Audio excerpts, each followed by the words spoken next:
О, запись поехала. Или по-русски наоборот. Ну, давайте так. Значит, наш повод для сегодняшнего сбора, совещания, семинара, он очевиден. В мире сложилась очень непростая ситуация. И в человеческом, и в птицеводческом у нас происходят очень странные события, которыми нам нужно будет жить в будущем. Поэтому нам необходимо обладать самыми современными знаниями. В первую очередь, что касается птицеводства, это, конечно, ветеринарная область, которая обязана, значит, понимать все вопросы, касающиеся птицеводства, не только болезни и профилактику, и кормление, и микроклимат, и все остальное. Поэтому сегодня мы собрали, на наш взгляд, одних из лучших специалистов со всего мира, чтобы поделиться, пообщаться, позадавать вопросы, послушать презентации, услышать что-то новое. Поэтому все присутствующие, в первую очередь, первое, давайте выключим микрофоны, чтобы не мешать друг другу. Второе, пожалуйста, будьте очень внимательны. Конечно, будет запись, но нужно сидеть и слушать, делать пометки, и у нас будет время задавать вопросы. У нас 35-45 минут на выступление максимум, но останется там на определенное количество вопросов время. Если вдруг не останется, мы оставим на конец. Сегодня у нас будет 8 спикеров. Я разослал специально, значит, заранее вам краткие такие вводные интродакшены о каждом спикере, чтобы вы имели возможность ознакомиться и понять, какого класса специалист сегодня перед нами, и какие вопросы и темы можно затрагивать и нужно затрагивать. Поэтому будьте активны, будьте внимательны. Вот. И мы сейчас начинаем. Я скажу пару слов по-английски быстро, и мы тогда запускаем первую презентацию. У нас как раз остается, значит, 2 минуты до начала. So first of all the speakers present. I don't know who is absent yet, but I welcome you. I thank you very much for inviting our invitation to participate in this seminar. We really appreciate your participation and help. So what we want to focus from the beginning, we have organized this seminar to be able to gain the most recent knowledge and your experience from the field of turkey production, diseases prevention, and all aspects related to this field of animal husbandry. And we would like you to be as objective, as honest, as professional as you're always with all your clients and colleagues. And we've presented 8 speakers' presentations today. We've translated them into Russian. If you have difficulties with showing and commenting on the Russian version, then you will show the English one and we will just send the presentation to the audience later on. We have roughly 30 to 45 minutes presenting time, so including some questions which might arise. But nevertheless, we'll try to keep as close to the schedule as possible, please, so that don't delay any other speeches today. And thank you very much again. And we'll start from the first presenter. That's Dr. Udi Ashas from Israel.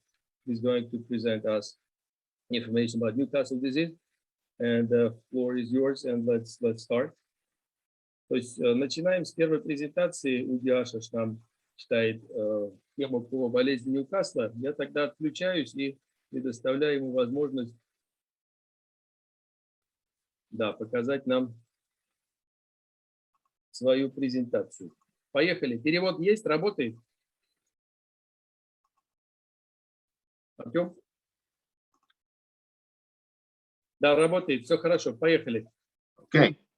Udi, Very you're good. welcome. Yep. Okay. Good morning, everyone. I will talk about Newcastle disease and prevention in turkeys. Newcastle is a very well-known, highly contagious viral disease of chickens, turkeys, and most other birds, including wild birds. In the severe form of Newcastle, it is characterized by high mortality and a variety of clinical and pathological signs according to the location of the damage. It can be CNS signs, respiratory signs, hemorrhagic, necrotic lesions in the gut mucosa. Any organ that the virus can replicate, it will damage it. There is also a situation that is called subclinical Newcastle, which is actually some sort of a rolling effect in the flock where the Newcastle is persistent and from time to time it is outbreaking. It's important to remember that Newcastle is a reportable disease, and therefore there are a lot of issues around commercial aspects of the disease. I will not discuss it today. The virus is avian orthoavulavirus number 1. It used to be called avian paramyxovirus number 1 and so on. But they changed. Эдуард Самвелович, а у нас перевод будет, нет? Sorry.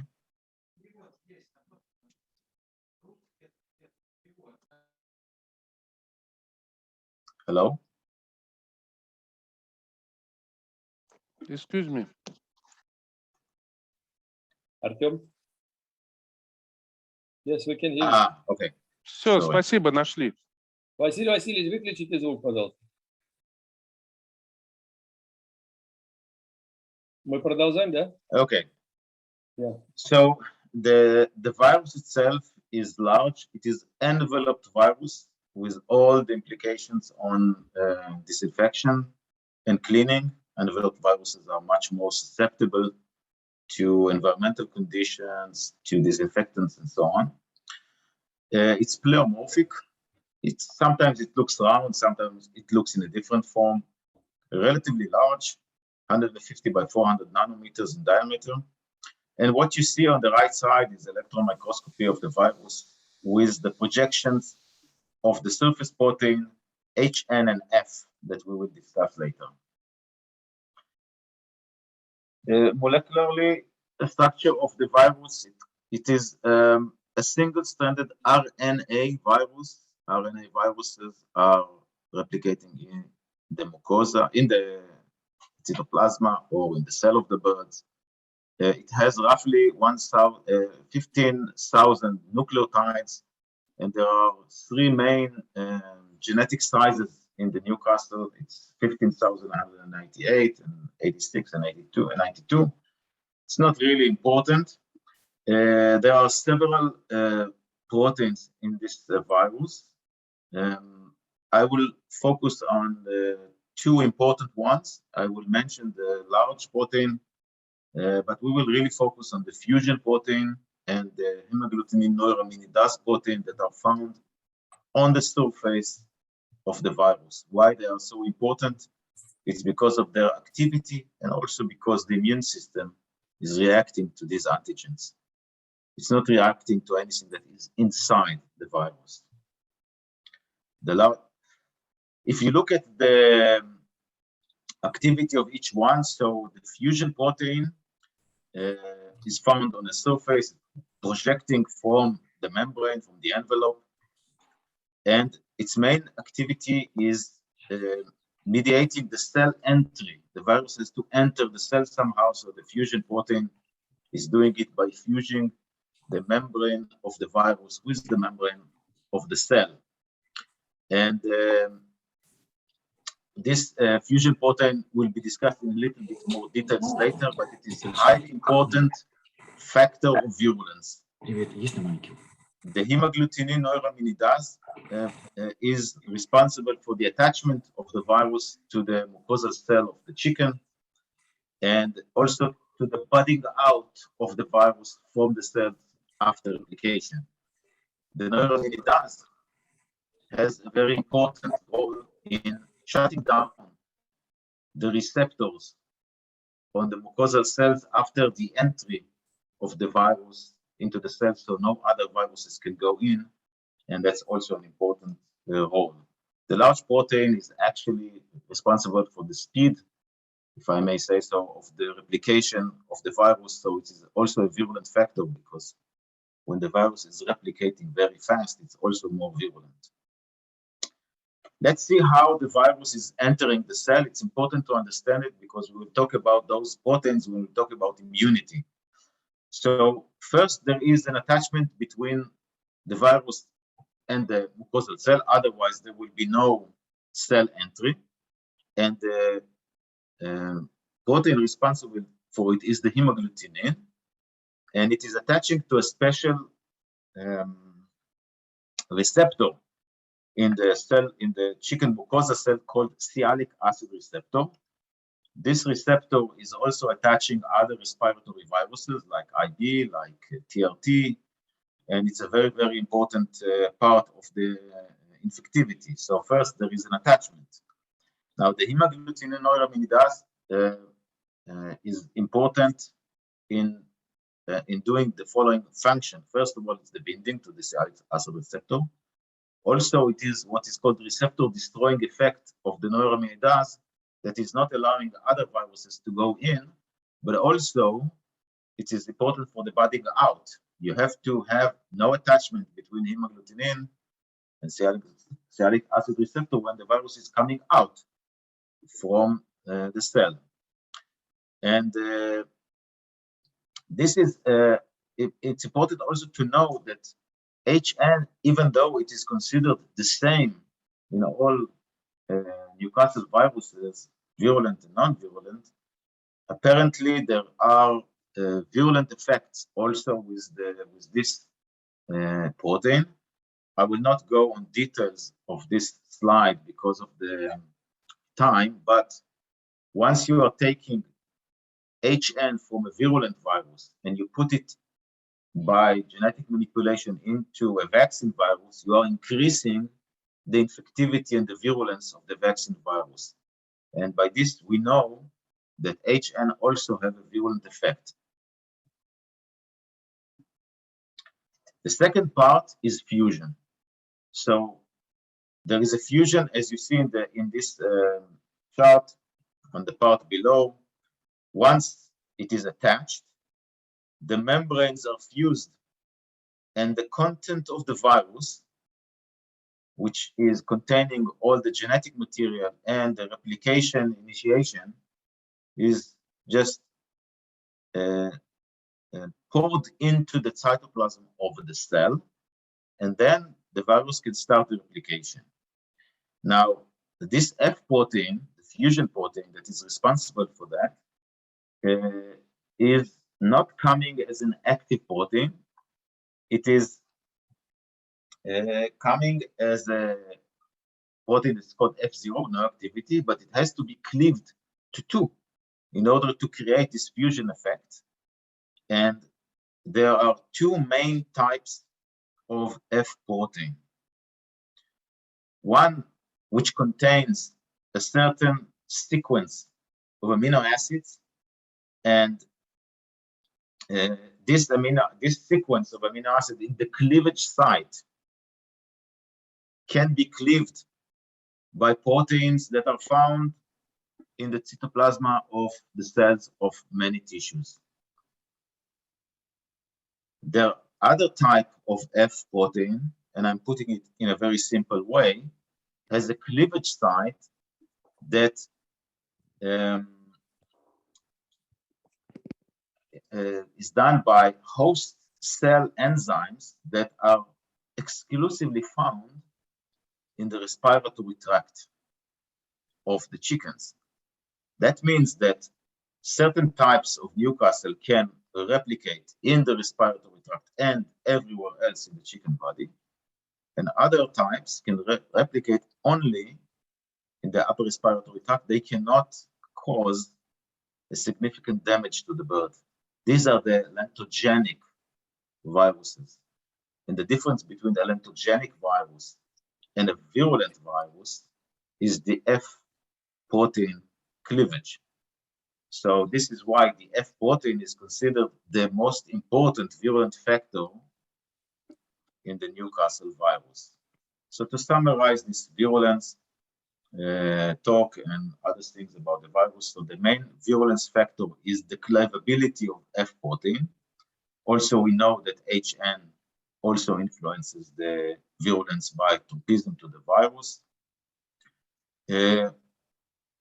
Extracellular proteases found in the upper respiratory tract can cleave F proteins of non-virulent viruses and virulent viruses, but the F protein is cleaved in other organs only by intracellular So that's how it works. And In progress. there's an echo. Okay. And also we know, I'm sorry, somebody opened his microphone and there is an echo. Anyway, the large protein is also Юрий, important. выключите микрофон, пожалуйста. Excuse me. Okay. Okay. Okay. And the neuraminidase is a very important protein as well, because it is allowing the shutting down of the sialic acid receptor. So once the Newcastle virus is getting into a certain mucosal cell, this cell is shutting down its sialic acid receptor. It cannot absorb any other viruses. And this way, the Newcastle virus is allowing himself to replicate freely without interference inside the cell, and also to bud out. It's the important roles of the neuraminidase. So how do we define Newcastle today? So the Newcastle is defined by the OIE as a virus that has intracerebral pathogenicity index of 0.7 or above, or it has this different virulent multi-basic amino acids in the F protein, in the F2 protein. So if your virus has this special sequence of amino acids in the F protein, it is considered virulent by the OIE. Or if you do a biological test, the intracerebral pathogenicity index, you can also define it as a virulent if it is more than 0.7. There is also a way to define the viruses according to the pathogenicity. We do it because the Newcastle viruses are all of the same serotype, but they have different virulent activity. So they can be mesovelogenic or visceral, meaning that this virus is virulent and it's causing mainly lesions in the intestinal tract. Or you can have mesovelogenic neurological. It can be mesovelogenic, visceral, and neurological. These are all descriptive ways of Newcastle disease. And then you have the lentogenic ones and the asymptomatic. The lentogenic ones are viruses that replicate only in the upper respiratory tract of chickens. And they cause a very, very mild reaction. And that's why they're called lentogenic. And there are also asymptomatic strains. They are so weak, so you don't see any symptoms if the bird is infected with these viruses. Remember, the vaccines are all coming from lentogenic and asymptomatic. There is usually no attenuation needed. All you need is to select a strain and clone it, and you can have a Newcastle vaccine. Genetically, we are classifying the viruses according to the F gene, because the F is the main virulent factor, and it was chosen to be the protein to do the classification. There are two types of classification, but today we are using mainly one that have two major divisions to class 1 and class 2. Class 2 is domestic and wild birds. This class is the one that is infecting our chickens and turkeys, and also birds, and this is how it is transmitted from one place of the world to the other, by birds usually. Class 1 is divided to 9 genotypes, and class 2 is also divided to 9 genotypes. The class 1 is found mainly in wild birds. There are some evidence of class 1 in domestic birds, but this is quite rare. So how do we classify those viruses? So we have a genotype classification. Let's say it's genotype 7. I'm talking about class 2, of course. Genotype 7b. We can have its pathogenicity effect, so how virulent it is. We can say it has a very high ICPI, and we can also add a descriptive part, which is velogenic, neurotrophic, or velogenic, neurotrophic, and enterotrophic. And for example, the virus that is most found today in our region, in the Middle East, and also in Russia and some parts of East Europe and Europe, is genotype 7b that has an ICPI of 1.85. It's a velogenic, neurotrophic, viscerotrophic. After we learn that, this is, I would say, not very recent, but relatively recent findings in the world of some of the Newcastle genotypes. So you can see that the main ones are 4, 5, 6, and 7. 7 is the red dot, and 7 is a very, very successful virus. It is found almost everywhere in Asia, Africa. It is also found a little bit in Latin America, South America. Genotype 6 is also relatively successful, found in different places in the world, like in North America, in Europe, in India, and in Taiwan and Japan.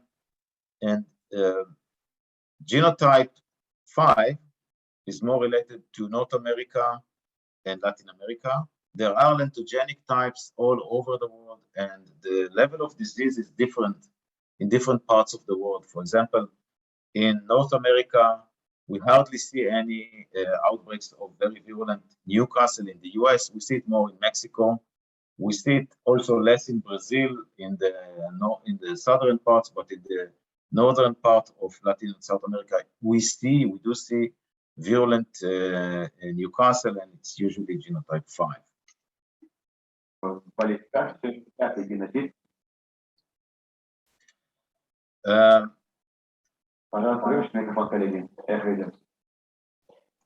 Is there any question?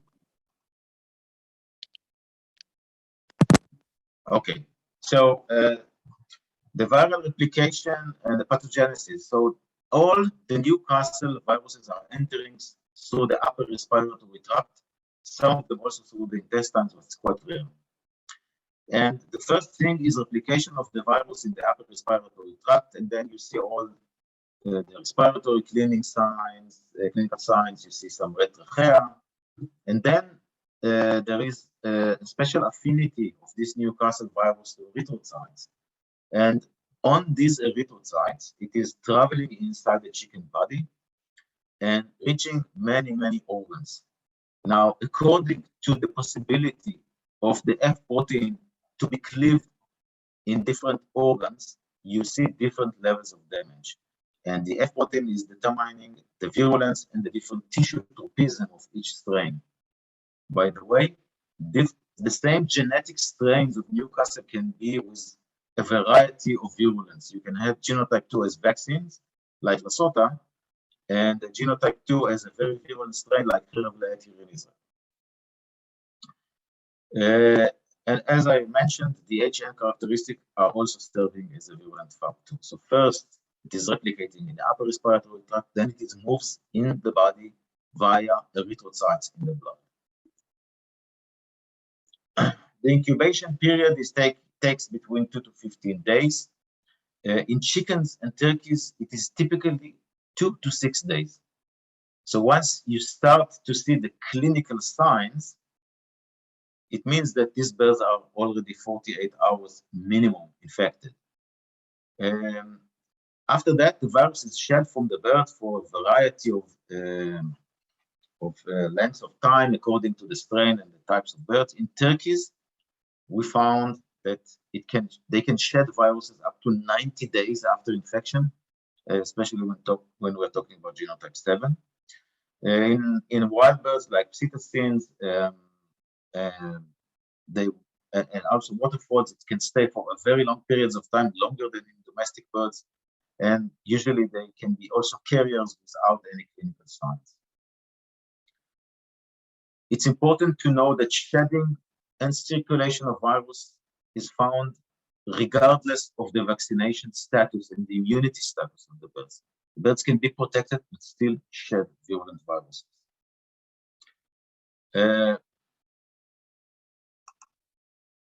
So about the noise, just believe me, this is the yes, I will shut down the noise maybe. Okay. So this is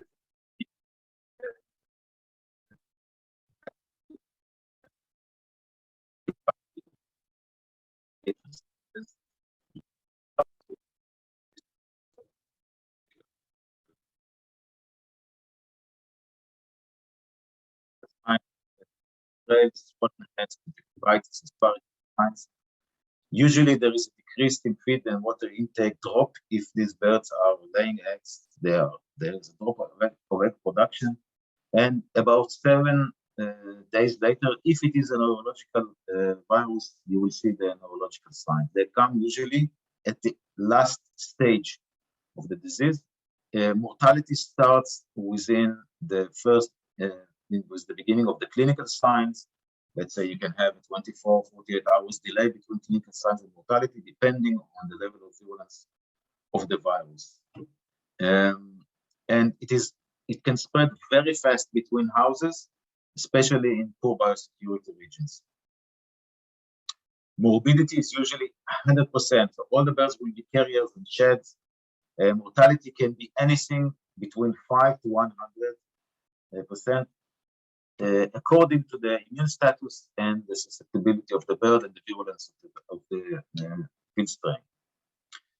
If you look at pathological signs, and this is coming all from turkeys infected with genotype 7b, you see intestinal hemorrhages on the upper left side. There is hemorrhages in the glandular stomach, turkeitis that you see right down below. And if you look closer on the intestines, these hemorrhages are very, very clear to see, but nevertheless, don't consider those as your diagnosis of Newcastle disease. How do we diagnose them? So the common DD list of Newcastle disease is AI, IB in chickens, not in turkeys. Avian pneumoviruses in turkeys, ILT in chickens, ORT, fall cholera and mycoplasma also in turkeys. So what is making a suspicion of Newcastle disease? So turkeys in any age with respiratory signs or neurological signs with some of the pathologies that you saw, or breeders with unexplained problems of production or any of the above signs like respiratory and intestinal problems. How do we make the diagnosis? So usually you have to see those typical pathological signs, and then you can do paired serology. So you take the serology at the beginning of the clinical signs, wait 2 weeks, and look at the HI titers. Are they jumping very high? This is probably Newcastle disease.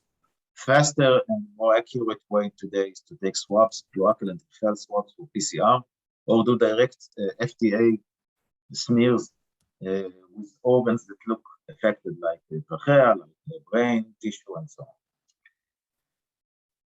So once you have it, there is, first of all, a general test with general primers for Newcastle and say, okay, this is Newcastle. And then you look for the specific genetic sequence of the cleavage site of the F strain to distinguish between virulent and avirulent strains. And also you can do deep sequencing to really know what is the genetic type of this virus.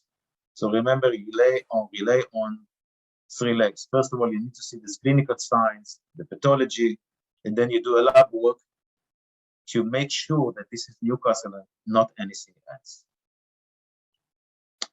When we are talking about immunity and vaccines, so first of all, we need to understand what do we want to do. The immunity or the protection is biosecurity and vaccination. If you don't practice good biosecurity, forget about protection from Newcastle. You cannot protect the birds only by vaccine. So biosecurity is extremely important. And then you need to defend the port of entry of the virus in the bird by giving the bird an excellent mucosal immunity, and then defend the internal parts of the bird by providing humoral immunity. So biosecurity is biosecurity. I will not go into that. But live vaccines can provide excellent mucosal protection if they are applied correctly.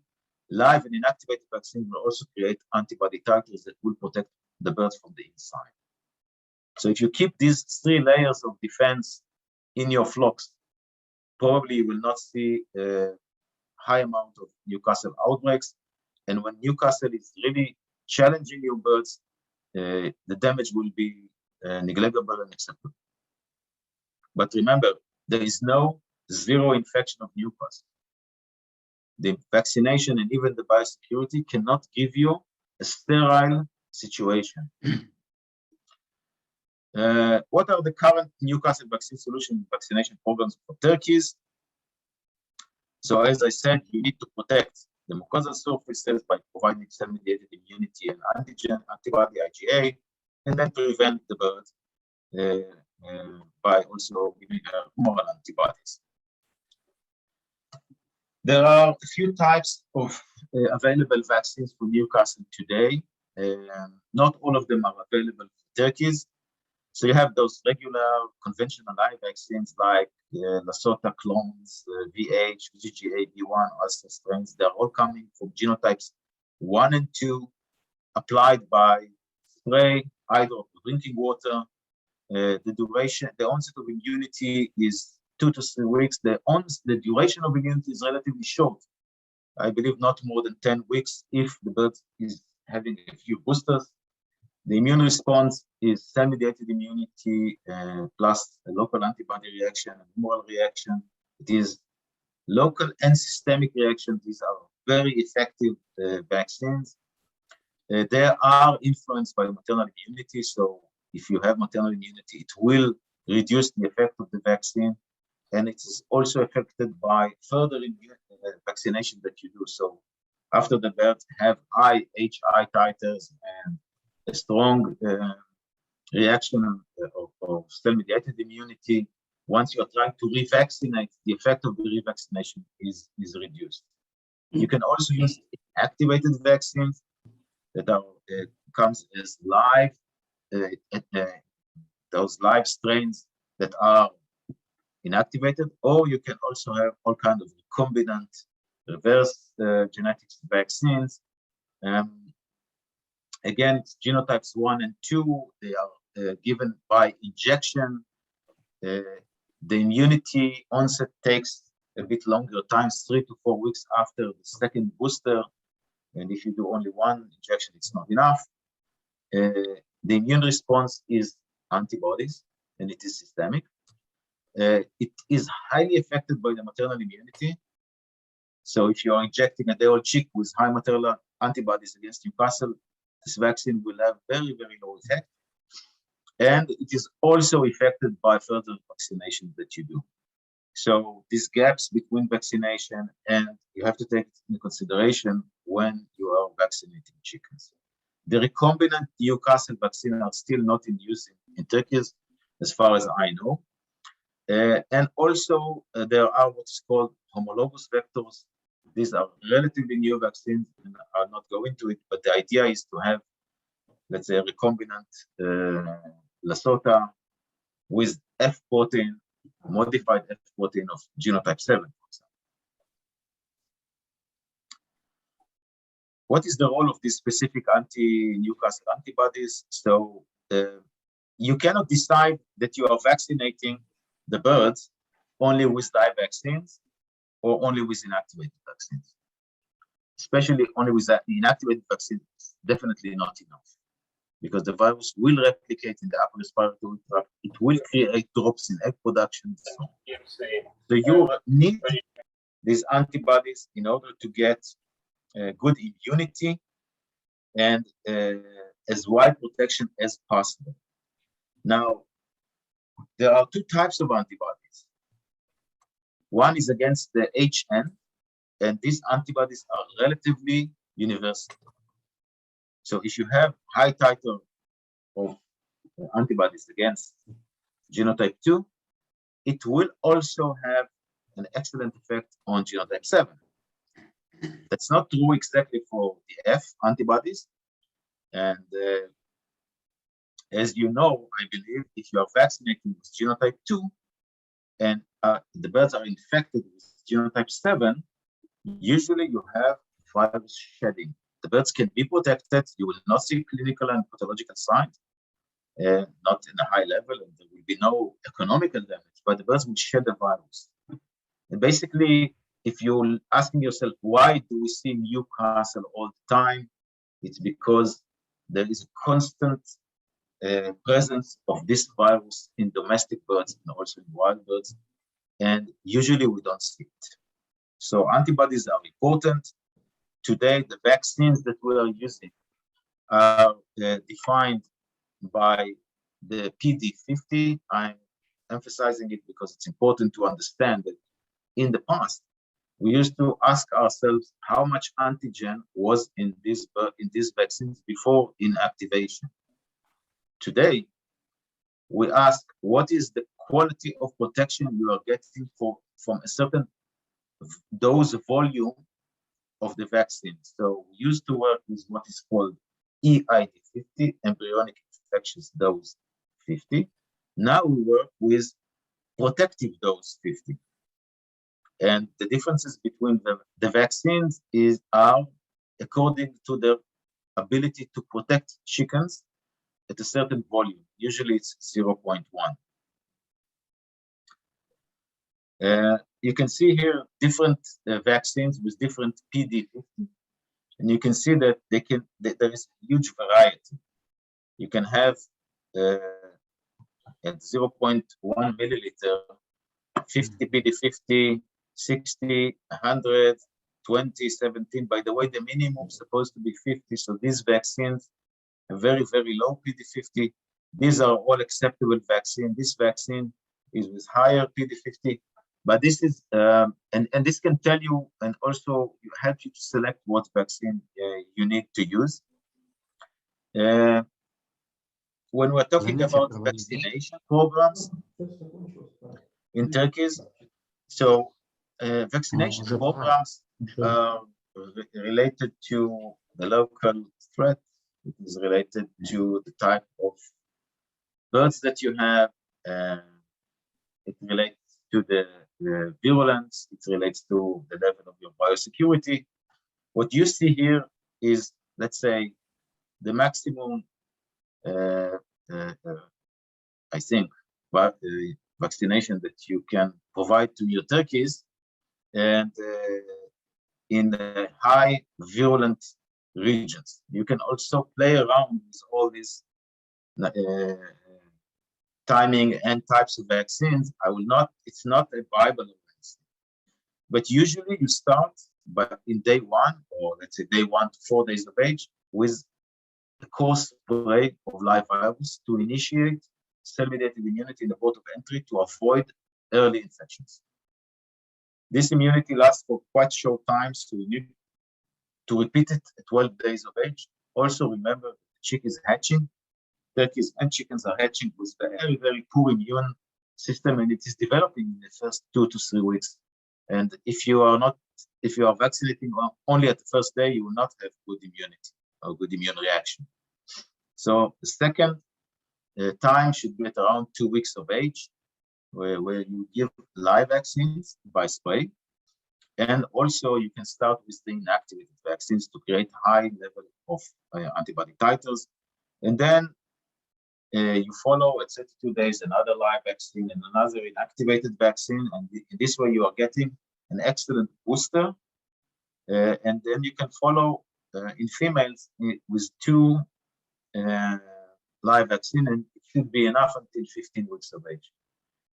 And so this is the females in the red bars on the left side. So if you're talking about male broilers, you need to add another inactivated vaccine in high susceptible areas, and another live vaccine at 15 to 16 days of age. When you are talking about breeders in turkeys, basically, they are getting exactly the same vaccination program in high challenge areas. Just you need to add 2 more inactivated vaccination injections at 22 and 28 weeks of age in order to create high maternally derived antibodies in the offspring chicks of those breeders, and also to help protect these breeders in case that you will need to do on production vaccination. That can happen. You do it after peak production and not less than 6 weeks difference. Usually you don't need to do another inactivated vaccine, but live vaccines by spray or drinking water are very, very important. Let's see some title data. So this is one of the programs used by some of our customers. So they gave 9 minutes left. only live Newcastle, followed by 3 inactivated vaccines combined with avian influenza. And you can see that the birds had relatively good titer curve. They started with 6.2, which is good. By 14 days, it was 2.3. By 4 weeks, it was 6 again. 56 weeks, close to the last injection, it was 6.9. So if you're talking about, let's say, female birds, it's usually really enough. And if you have AI issues that you need to add more inactivated vaccines, combining it with Newcastle will help you to reduce the number of live vaccines that you're using. This is something which is more similar to what I showed you. These are titers at 35 days of age of broilers. The vaccination program is on the top, on the bottom, on the left side.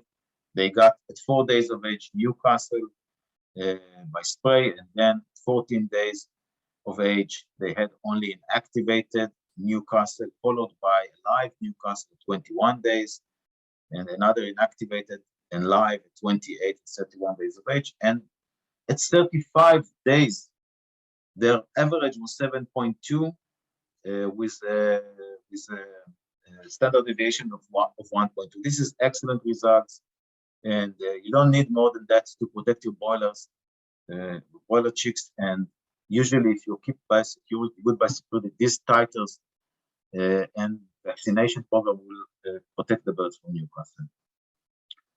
These are a longer period. So this company used the same program that you saw before, followed by 3 live vaccinations at 31, 63, and 95. And you can see that the titers that were 7.2 at 35 days of age, these titers have gone up to 8.6, and until 120 days, they had an excellent protective titers with very good CV. You don't see the CV here, unfortunately, I forgot to put it, but that's the situation. Now, regarding preparation and use of vaccines, I think I'm running out of time, so I will show you quickly the short videos of preparation of vaccine, inactivated vaccine, hot, certified, calibrated, and then injected.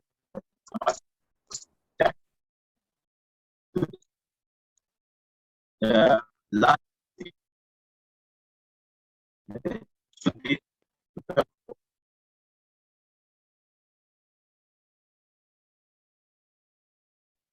Udi, we can't hear you. when you're talking about live vaccines in a hatchery, you need to use cold water, 6 to 10 degrees centigrade.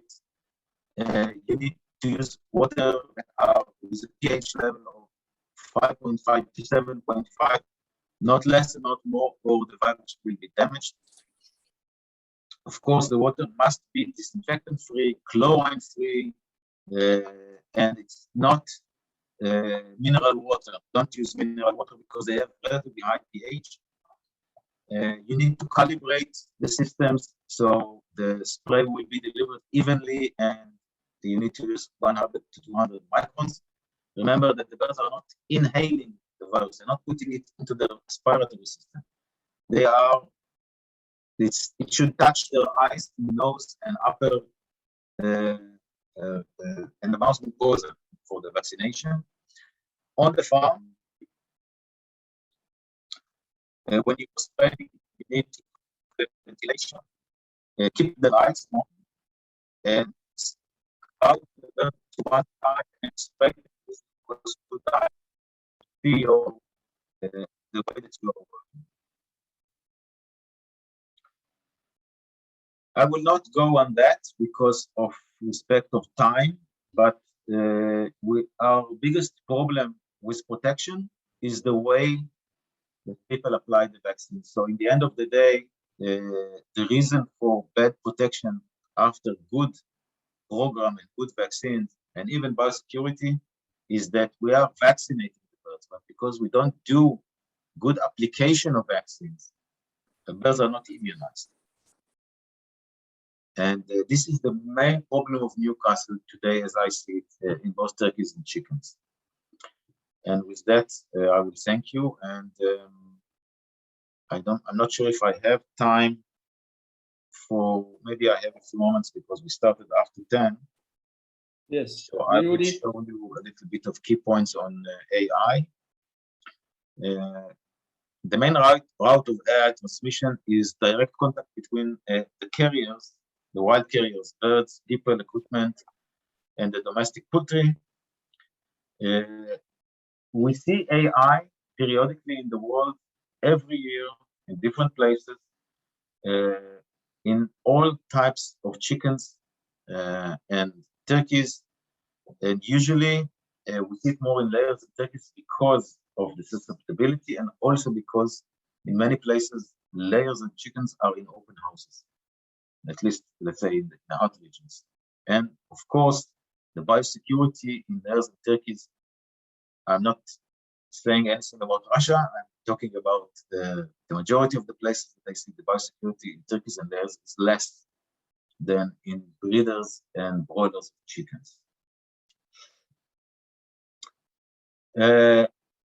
When we're talking about low pathogenic AI, vaccination is possible and effective tool. Usually, AI comes from feral birds, migratory birds, infecting domestic birds, and those affected domestic birds are becoming a source of infection to other domestic birds because the amount of virus found in one chicken house, one turkey house with AI is higher than all the wild birds in the region, 100%, and this is a very strong source of infection. You can stop it by biosecurity first, so no connection between wild birds or contaminated material in your flock is the main tool. And also you can do vaccination with homologous vaccine. This is the biggest problem. We discussed it. And the key points on control are, first of all, it's how to control, because in many areas it is endemic. It comes from wild birds that are endemic in the region. Those birds are not dying from the low pathogenic AI. And also there is a huge amount of genetic changes because of the circulation of the virus among birds. So you have many types of low pathogenic AI. This H9N2 that you see today in Russia and other places is not the same. And for example, in Iran, there is a totally different strain compared to what you see in Russia today. According to our experience in Israel, biosecurity security and vaccination are very effective if you use homologous vaccine and you have the cooperation of the government, the farmers, and the vaccine companies. When we are talking about high pathogenic AI, it's a different story. The way of infection is the same, but it is usually not endemic. It's usually exotic, but the same cycle happens. However, we can use biosecurity, vaccination, is not possible because the vaccines usually do not help from all kinds of reasons. I don't have time to discuss it. And what we do biosecurity and stamping out. If you kill the source of infection or the place where immediately and containing it within 24 hours, the chance of spreading of the virus are becoming very, very small. I can give you an example. From this year in Israel, we had one house of turkeys in a place where there are other houses of turkeys in the same village. Here, Udi, 1 minute. The birds were killed in less than 24 hours after the AI hypopathogenic was found. Then the disease spread to one more house, and that's it. Ever since then, we don't see outbreaks in domestic birds anymore. Yesterday was one pelican found with H5N1. So this is the way to contain the HPAI. So HPAI, we need to break the chain of infection, and it is the only way today, according to what I see in the world, to protect birds from those hypopathogenic types. HE, and this is my last slide.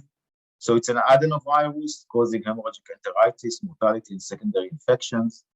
Usually it starts in birds at 4 weeks of age onwards. It can be earlier or later. There are live and inactivated vaccines for this disease. I usually have found that inactivated vaccines are doing a great job in a single dose. The only issue is getting those inactivated vaccines. We grow it in splints, and that's why it is very hard to produce. However, this is the most effective type of vaccination that I could see. You can also use live vaccines, of course. If you're using inactivated vaccine, a single dose, 21, 28 days of age, will be enough for the life of the broiler. If it is breeders, then 2 times 21 days and 22 weeks. And I'm talking about inactivated. If it is alive, usually the lives are available starting from 35 days of age. Can be a little bit late, but also possible to protect birds with HI with live vaccines.